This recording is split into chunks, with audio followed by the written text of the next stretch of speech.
Hey! Salut les foodies! Salut Chris! Vous avez été nombreux et nombreuses à me demander une recette qui soit autre qu'un dessert. Plaisir du sucré, plaisir du salé. Il y a des moments où un bon morceau de viande s'impose. N'est-ce pas Catherine? Oh yeah! Elle est bonne Catherine. Oh! Et bon appétit bien sûr. Se faire plaisir, c'est important. Avoir du style, ça l'aide encore plus. C'est pour ça qu'aujourd'hui, pour de petits Instagrammeurs, je vous propose la recette du hamburger au foie gras.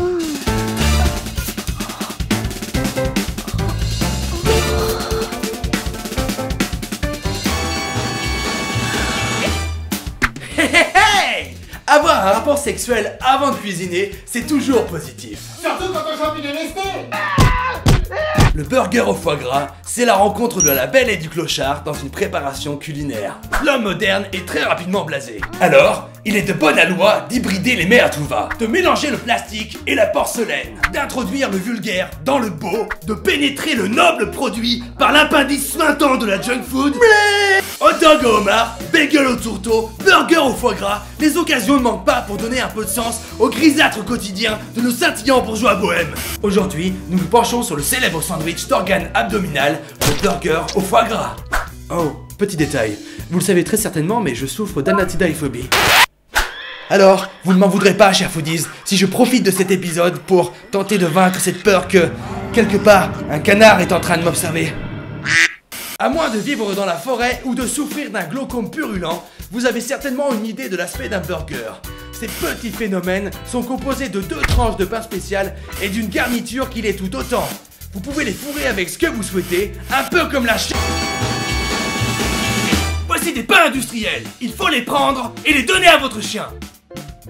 Mais non, je déconne, il faut même pas les donner à votre chien. Vous êtes des animaux ou quoi? Ils sont encore là les stagiaires?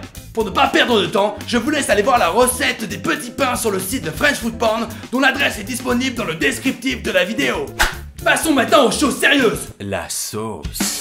50 g d'échalotes, 20 centilitres de vinaigre balsamique, 1 centilitre d'huile d'olive, 50 g de fond de veau et quelques cèpes. Éplucher et ciseler les échalotes, faire chauffer une casserole avec un peu d'huile d'olive et caraméliser les échalotes. Déglacer avec le vinaigre balsamique, puis réduire à sec. Coupez les cèpes en petits cubes, puis ajoutez-les à votre préparation. Mouillez.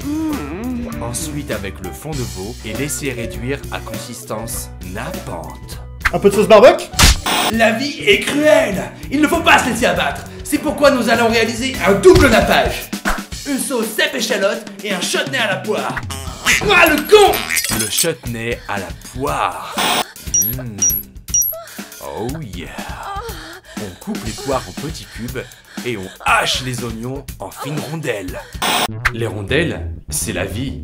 On place tous les ingrédients dans une casserole et on fait cuire à feu doux pendant 1 heure en mélangeant régulièrement. Le résultat doit être aussi épais et sirupeux qu'un album de James Blunt.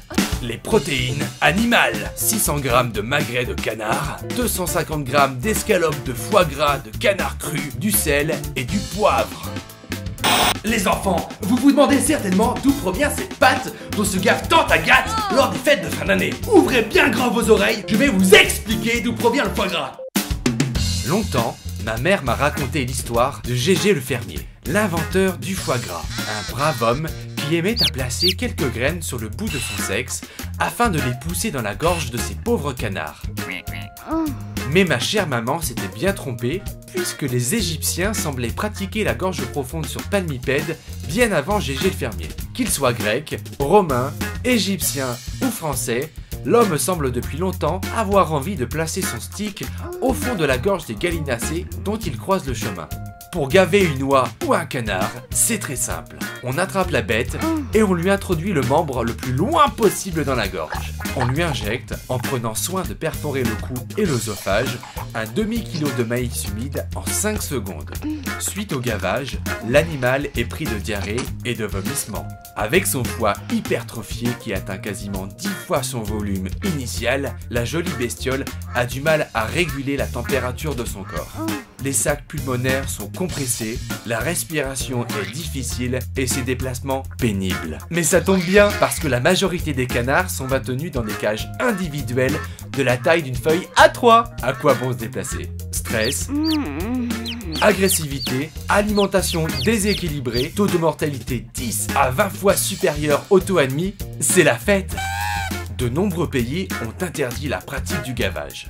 En France, devant les risques de durcissement de la position de l'Europe, on a adopté en 2005 un nouvel amendement plaçant le foie gras au patrimoine culturel et gastronomique protégé. GG Fermier est tranquille pour de nombreuses années. Dernier détail, 100 grammes de foie gras vous apporte 500 calories. Autrement dit, dans ton cul, biatch. Coin coin.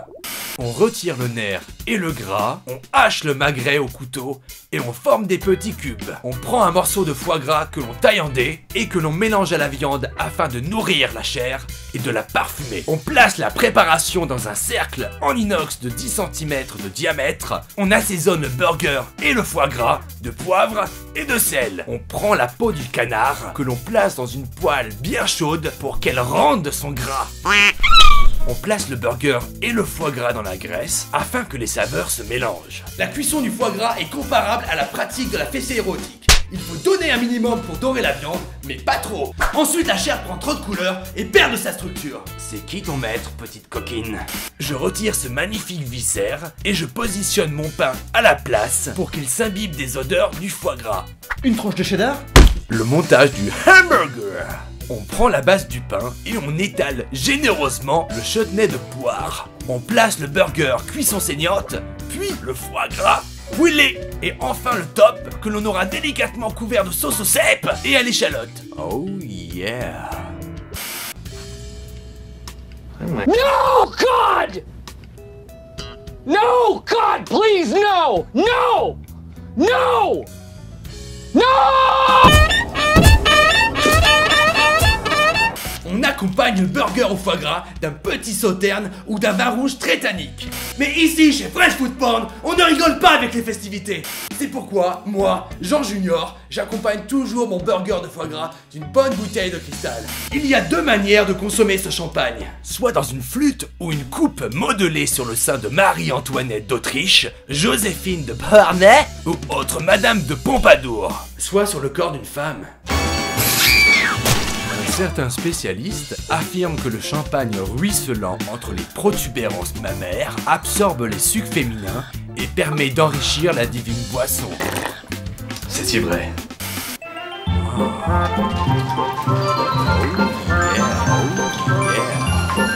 Voilà, c'était la recette numéro 3 de French Food Porn. Suivez-nous sur Facebook, Twitter, proposez-nous des recettes et comme dirait le burger de foie gras, abonne-toi à la chaîne, chérie. French Food Porn. Ton désir, ton fantasme, petit soir.